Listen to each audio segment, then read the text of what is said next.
Today I was going to work on teaching Bon Jovi the intro part. I like to sometimes start with just fingers 1 and 2 on strings. The E string, the bottom string here, string 1 on fret 13, and finger 2 is basically on string 3, skipping string 2. I'm using finger 2 on string 3. And then I try to get my pick to get this picking action going. Because really I'm picking 4, 3, 1, 3. Those are the strings I'm picking. The 4th string, 3rd string, 1st string, 3rd string. And I'm counting 1 and 2 and 3. And you want to try to get used to alternating your pick. Down, up, down, up, down, up, down, up. And then you want to try to always remember that the only finger that has to change is this finger 1. Because we're going to go from this chord, 1 and 2 and, we're going to take finger 2, slide it to fret 12 where the 2 dots are, and put finger 3 below that one. Picking the same strings again. So I mean, you could even practice just trying to get those two going. 1 and 2 and 3 and 4 and 1 and 2 and 3 and 4 and maybe it's a little tough, so maybe you need to slow the count down a bit, something like 1 and 2 and 3 and 4 and you can even go slower if you have to. But that's why it's always good just to work in this area here and get this pick, learning to jump over string 2 and pick 4, 3, 1, 3 and start again. And it's nice to count it. It teaches your mind the rhythm of it, where it's 1 and 2 and 3 and 4 and... So that's the first 2 changes.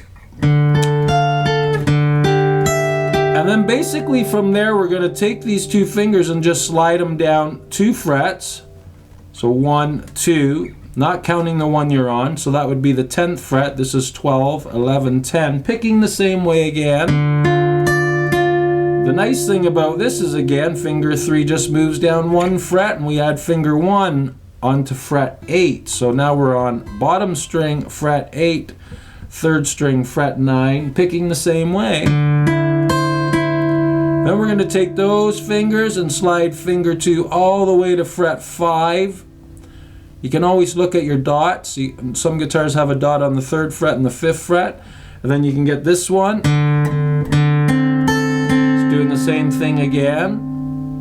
Then we're going to take finger 2 and just slide it down 1 fret again and put finger 1 down here on fret 3, string 1. And then we're going to strum down and slide back. It can be tough to keep those ringing, because if your finger's touching the string at all or not making it ring, then you won't hear it for long. So basically that's the idea, and some good approaches to working through it is just take it in stages. You know, work this one, get that really good. I had a lot of fun with this song. I started to make up my own using these cool intervals. And then we went down to here so you could work those 2. You could bring them down again. Now this one here, we gotta slide all the way to 5. You get really good at sliding them with finger 2. Maybe you just want to practice that and learn your distance. Just ideas on how to practice. I always find it's good to give people ideas on how to work through all of these songs. Otherwise it could take you forever.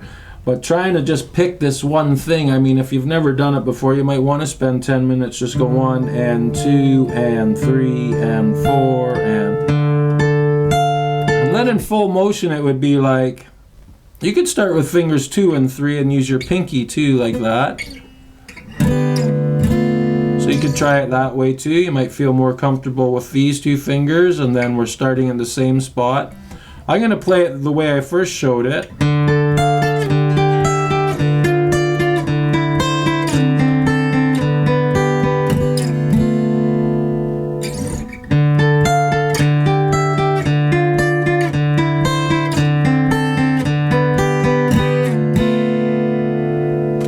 fast would be like.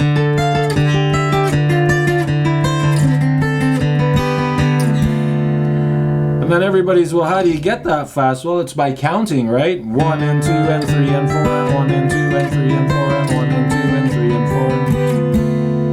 And usually if you want to get really good at it and you haven't worked with a metronome, then you want one of these on, and you can kind of use that as 1 and 2. That's pretty slow, right? So you could start really slow, you could move it up a bit. I'll start at around this speed here. I think it's at like 70.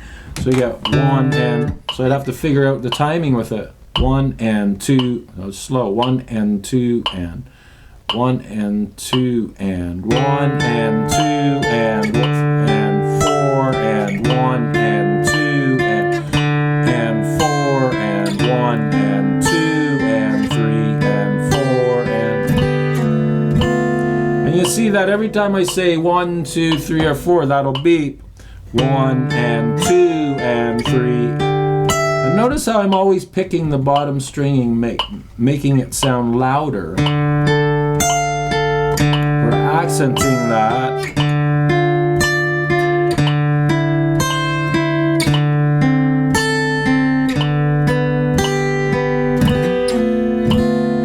So that's a slow start, and then you'd build your speed up by going up so much every notch, and you try to eventually get it up to like something like that, 110 or 100, 120, and 1 and 2 and 4 and 1 and 2 and 4 and 1 and 2 and 3 and 4 and 1 and 2 and 3 and 4 and 1 and 2 and 3 and 4 and 1 and 2 and 3 and 4 and. So there's some ideas on how to get through the beginning part of Wanted Dead or Alive and increasing speed. We could count it differently. We could have counted it in 16th notes, or it would have been, you know, 1 E and a 2 E and a 3 E and a 4 E and a. Now this doesn't have to go as fast. So if I'm doing it that's really fast now to count in 16ths. I'd have to be like that, right?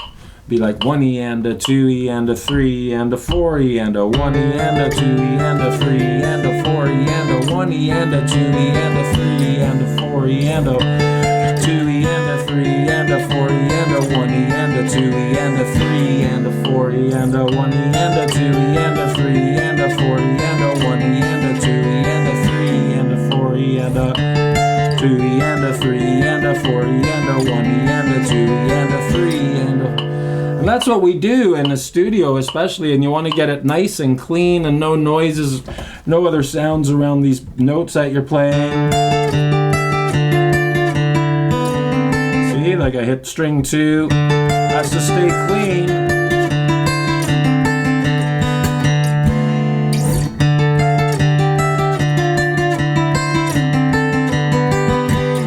There's a good one.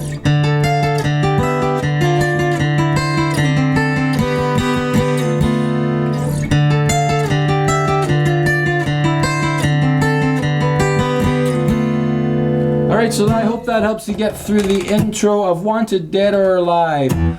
Thank you for all your support, and if you haven't hit subscribe and the notification and then click on the notification box, it'd be greatly appreciated if you could do that. We need lots of subscribers to support our channel, and it makes us want to come in here and early in the morning and do videos on all kinds of songs. So we appreciate your support, and we'll see you again next time. Bye for now.